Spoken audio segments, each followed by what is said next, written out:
তোমরা কি ভিক্ষা নিবা? হ্যাঁ ভিক্ষা নিবা?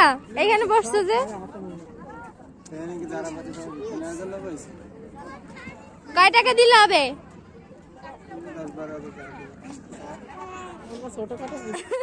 হ্যাঁ কয় টাকা দিলে হবে? 10 পয়সা দিলে হবে। ঈশা এই আরেকজন নতুন এসে জয়েন হয়েছে,